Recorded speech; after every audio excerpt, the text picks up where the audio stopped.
Mon Seigneur et mon Dieu, je crois de tout mon cœur que tu es ici, que tu me vois, que tu m'entends. Je t'adore à genoux devant toi. Je te demande le pardon de mes péchés et la grâce de faire avec profit ce moment de prière. Marie, ma mère immaculée, Saint Joseph et mon ange gardien, intercédez pour moi. Hello, darkness, my old friend. I've come to talk with Surtout ne faites pas de bruit. Chut. L'Église nous invite demain à entrer dans le silence de l'Avent. Un silence paisible qui enveloppe toute chose, comme nous dit le livre de la sagesse. Et dans ce silence paisible, la nuit de Noël va avoir lieu. Le Fils de Dieu va entrer sur la terre. Mais alors surtout, il faut commencer à baisser d'un ton. Et nous devons nous recentrer sur l'essentiel, sur toi Seigneur. Mais pour cela, il nous faut être attentifs et être plus sensibles à ta douce voix. Et il nous faut apprendre à détecter et même aimer le petit son de ton silence. The sound of silence, comme dit la chanson. and touch the sound of silence. En cette fin d'année, peut-être que nous sommes un petit peu fatigués, un petit peu lassés des choses spirituelles, Seigneur. Et nous sommes parfois comparables au prophète Élie. Il était persécuté par la reine Jézabel. Et à un moment donné, il en a marre. Il est fatigué de fuir. Il est fatigué de vivre pour le Seigneur même, on a l'impression. Et voilà ce qu'il dit à Dieu. Maintenant, Seigneur, c'en est trop. Reprends ma vie. Je ne vaux pas mieux que mes pères. Pauvre Élie, lui qui s'était montré si zélé pour l'amour ardent qu'il avait pour Dieu, maintenant il est fatigué. Il est fatigué car il ne comprend plus le sens de tout cela. Il fait ce que l'on appelle aujourd'hui un burn-out, une sorte de burn-out spirituel.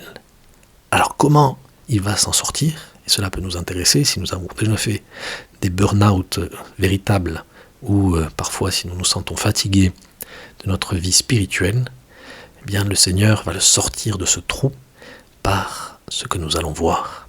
Le Seigneur vient à sa rencontre et il lui dit « Sors et tiens-toi sur la montagne devant le Seigneur, car il va passer. » Alors un énorme ouragan arrive si fort et si violent qu'il fendait les montagnes et brisait les rochers. Mais le Seigneur n'était pas dans l'ouragan. Et après l'ouragan, il y eut un tremblement de terre. Mais le Seigneur n'était pas dans le tremblement de terre. Et après ce tremblement de terre, un feu. Mais le Seigneur n'était pas dans ce feu. On voit les éléments qui se déchaînent. Et à chaque fois, on pense que Dieu est dans ces éléments spectaculaires. Et finalement, je continue la lecture de la Bible. Après ce feu, le murmure d'une brise légère. Et là, Élie récupère tout son sens religieux, toute sa sensibilité, car, nous dit la Bible, le livre des rois, aussitôt, Élie se couvrit le visage avec son manteau, et il sortit et se tint à l'entrée de la caverne. Parce que c'était là que se trouvait Dieu, dans ce murmure d'une brise légère. Certaines traductions plus proches de l'hébreu disent la voix de fin silence, ou le murmure d'un fin silence. C'est la difficulté que nous pouvons avoir de nos jours, ne plus être sensible à ce fin silence, à ce murmure de cette brise légère dans laquelle tu nous parles. Alors nous sommes sollicités par les écrans, par les notifications, par les publicités, et dans la chanson de Simon & Garfunkel, on nous parle de néons, d'inscriptions sur des tableaux lumineux, des grandes lettres qui nous attirent. Et alors on croit pouvoir communiquer avec les gens grâce à tout ça, mais on se retrouve non seulement avec un silence de mort dans notre âme, mais avec un vide qui nous empêche d'accueillir l'autre, toi Seigneur, le tout autre, Jésus qui vient à notre rencontre pour nous parler, pour nous enrichir, pour nous sauver. Alors Seigneur, non seulement ton silence est important pour t'accueillir à l'approche de Noël et durant tout cet Avent, et quand on parle de silence, on se réfère surtout au recueillement intérieur. Non seulement ce silence va nous mettre dans l'ambiance adéquate pour t'accueillir, mais il y a quelque chose de plus fou dans ce silence. C'est que ce silence est déjà une parole de Dieu. Parfois, nous nous plaignons que le Seigneur ne réponde pas à nos prières comme nous voudrions. Et nous sommes malheureusement insensibles à une réponse qui nous donne pratiquement à chaque fois la réponse de son silence, mais pas d'un silence vide. C'est le silence d'un bon Père qui nous regarde avec une immense bienveillance, un immense amour, et qui nous dit « tu comprendras plus tard ». Et alors il nous donne sa paix, il nous donne sa joie, et cette paix, cette joie, nous pouvons la déceler au fruit de la prière, et c'est déjà une grande réponse du Seigneur. Si nous n'en sommes pas convaincus, eh bien nous pouvons méditer sur cette petite légende que je vais te raconter. Alors c'est une légende, ça n'est pas une parabole que le Seigneur a racontée, mais elle peut nous aider à comprendre. C'est l'histoire d'un certain Robert qui rentre dans un ermitage, une petite église, avec un très vieux Christ en croix. Ce Robert est très pieux. Il entre dans l'église, se met à genoux, s'émeut devant le Christ en croix et fait cette belle prière. « Seigneur, je veux te remplacer sur la croix.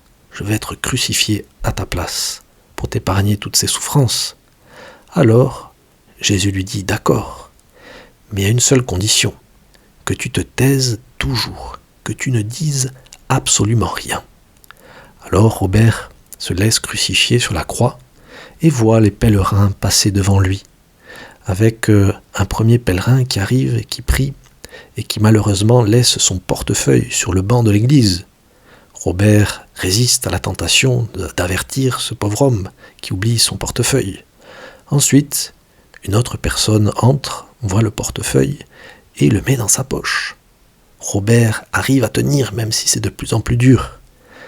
Et puis, revient la personne qui a perdu son portefeuille, et elle commence à accuser un innocent. Alors là, Robert craque, et il dit « Stop, monsieur, ça n'est pas celui-là qui vous a volé votre portefeuille, c'est un autre monsieur qui est parti. » Et alors là, Jésus revient sur la croix, et dit « Qu'est-ce que tu as fait, Robert ? Pourquoi tu as parlé ?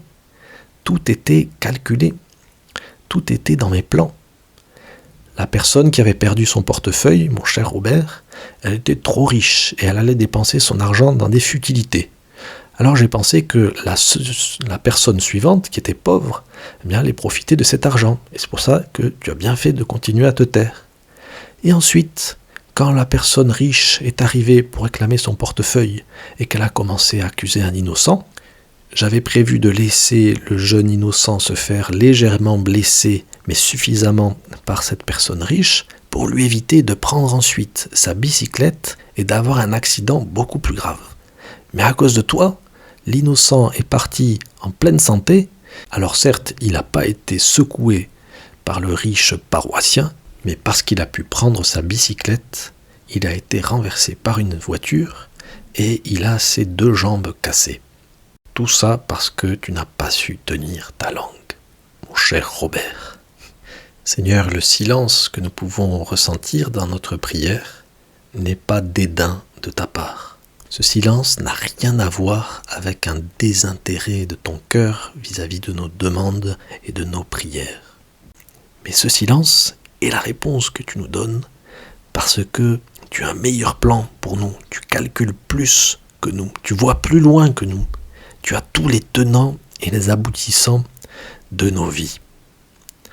Oui, mon Dieu, aide-moi à récupérer cette valeur du silence, que moi-même, bien, j'arrive à me recueillir intérieurement et que par ma persévérance dans la prière, j'arrive à savourer tes paroles, parce que tu me parles souvent, par des inspirations, par ton Esprit Saint, mais que j'arrive aussi à valoriser ce silence qui est déjà une réponse de Dieu.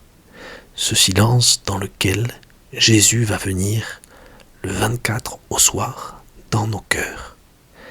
Alors, baissons un petit peu d'un ton, alors que le temps va s'accélérer et que nous allons nous activer de plus en plus pour organiser Noël et le jour de l'an. Que toute cette activité extérieure soit inversement proportionnelle à mon silence intérieur, à ce recueillement que tu veux que nous ayons pour que le Fils de l'homme arrive dans cette nuit de Noël. Je te remercie, mon Dieu, des bonnes résolutions, des actes d'amour et des inspirations que tu m'as communiquées dans cette méditation. Aide-moi à vivre un bel avant pour que mon cœur soit capable de détecter cette première parole de l'enfant Jésus, ce silence d'amour. Of silence.